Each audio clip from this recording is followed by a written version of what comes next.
Breaking News Kompas TV kembali hadir untuk Anda saudara, dan saat ini kita sudah bersama dengan peneliti Saiful Mujani Research and Consulting atau SMRC, Saidiman Ahmad. Selamat pagi Pak Saidiman. Selamat pagi Okta. Ya, Pak Saidiman, menarik bahwa hari ini rencananya ada dua pasangan yang mendaftar di Bali. Ada Wayan Koster, ada Giri Prasta, kemudian Made Mulyawan Arya dan Putu Agus Suratnyana. Nah ini Wayan Koster target 70%, partai banyak yang mendukung, bahkan sampai 8. Dan kalau kita ingatkan juga Bali ini disebut-sebut kandangnya banteng juga. Ya. Apa yang bisa dicermati dari ini? Ya, saya kira kalau target besar dari Wayan Koster saya kira itu cukup realistis ya. Yang pertama tadi bahwa ini adalah kandangnya PDI Perjuangan. Pada pemilu yang lalu kalau tidak salah PDI Perjuangan di sana mendapatkan suara sekitar 52%. Turun sedikit tetapi masih sangat dominan di sana. Kemudian Wayan Koster ini kan incumbent gitu ya. Jadi dia memiliki modal sosial yang sangat besar, modal politik yang sangat besar. Ia didukung oleh PDI Perjuangan, ia adalah kader PDI Perjuangan, kemudian ia incumbent.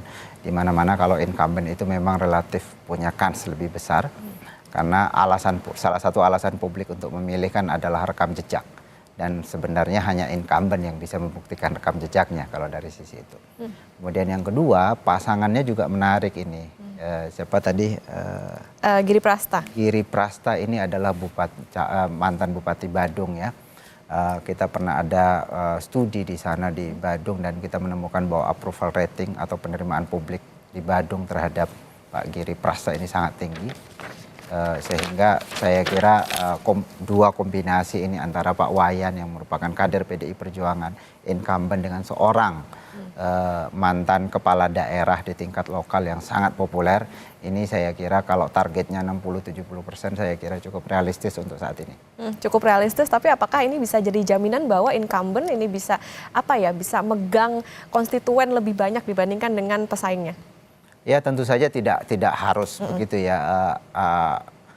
Polanya adalah jika incumbent itu mendapatkan approval rating yang baik dari konstituen, dari pemilih, maka biasanya mereka akan lebih mudah untuk kembali terpilih gitu ya. Nah kita harus lihat dulu apakah approval rating Pak Wayan Koster ini cukup tinggi. Nah sejauh ini kalau kita lihat dari isu-isu misalnya ya tidak ada isu yang relatif berat untuk Pak Wayan Koster. Dulu ada sebenarnya waktu beliau bersama dengan Pak Ganjar Pranowo menolak kedatangan Piala Dunia umur 20 tahun ketika itu menjadi isu, tetapi kan Pak Wayan Koster segera mengkonfirmasi itu, meminta maaf bahwa ini adalah sesuai dengan ideologi partai untuk menolak penjajahan di atas dunia begitu ya. Saya kira tetapi itu bukan isu yang terlalu besar. Yang terkait dengan kinerja saya tidak pernah mendengar ada isu yang sangat besar ya yang kemudian bisa menurunkan tingkat penerimaan publik di Bali terhadap Wayan Koster. Menarik juga Pak Saidiman soal di Bali nih, kayaknya Kim Plus juga beda arah dukungan nih soal pilkada ini, gimana mencermatinya? Ya memang Kim atau Kim Plus memang ada semacam kesepakatan di tingkat elit di pusat ya untuk sedapat mungkin linear sampai ke bawah.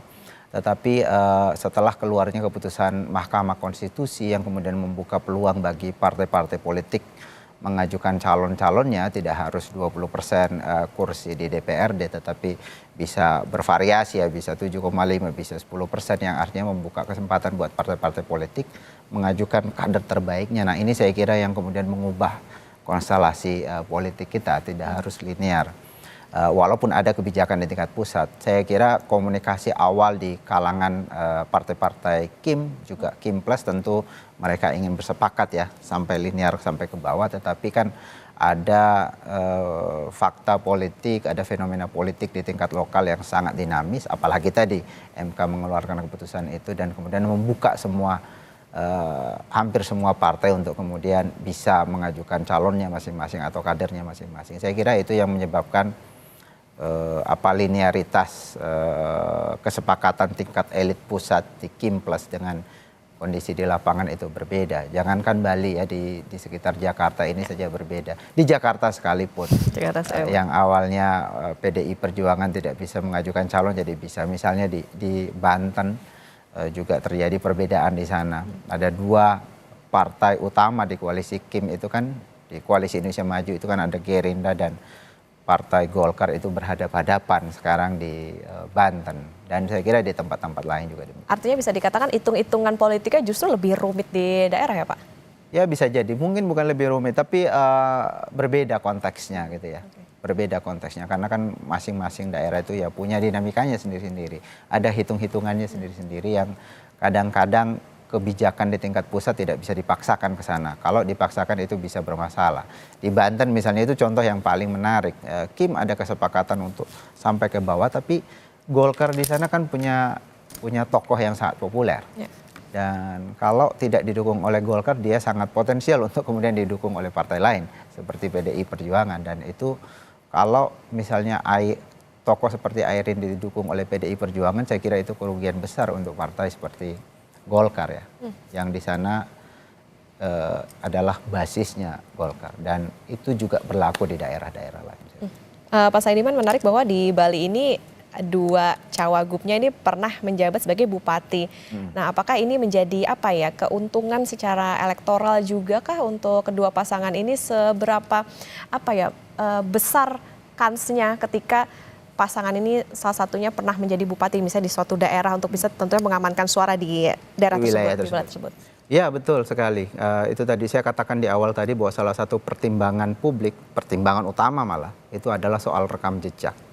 Jadi publik ini pada dasarnya kan tidak mau coba-coba gitu ya. Mereka ingin memilih seseorang atau calon yang sudah punya rekam jejak, pernah terbukti bekerja dengan baik. Nah itu yang akan menentukan nanti seberapa besar publik di wilayah tertentu yang pernah dipimpinnya itu mengapresiasi kinerjanya. Kalau ia punya kinerja yang baik, tentu wilayah itu agak sulit direbut oleh pihak lain yang dari luar gitu, karena publik benar-benar merasakan di sana. Jadi faktor kepala daerah bupati misalnya, mantan bupati untuk menjadi gubernur itu sekarang sangat besar. Juga sebetulnya mantan gubernur menjadi presiden juga demikian. Jadi ini lagi-lagi soal rekam jejak. Jadi kalau pertanyaannya apakah akan punya pengaruh, saya kira iya. Kalau kita harus lihat lagi nanti apakah di situ mantan bupatinya ini berkinerja baik menurut publik atau tidak. Kalau berkinerja baik menurut saya itu akan sangat signifikan mempengaruhi pilihan. Pola pemilih di Bali itu sebetulnya seperti apa sih Pak? Apakah ya memang mereka mengandalkan top of mind sosoknya atau justru partainya? Secara umum pemilih kita itu pemilih yang lebih melihat figur. Jadi kalau kita tanya kepada publik apakah ada partai politik yang Anda merasa dekat dengannya, ini disebut sebagai party ID, itu jumlahnya di bawah 20%. Jadi sangat sedikit sebenarnya. Jadi di mana-mana figur itu yang utama. Tetapi bukan berarti partai politik itu tidak penting, tentu saja penting karena partai politik ini kan punya struktur organisasi yang sampai ke bawah gitu mengakar. Ini kalau secara efektif digerakkan, ya itu bisa menjadi mesin politik untuk menyampaikan pesan kepada publik itu. Tetapi yang utama itu sebetulnya adalah figur. Kalau ketemu antara partai yang kuat dan figur yang memang disupport oleh publik, ini akan sangat dahsyat pengaruhnya.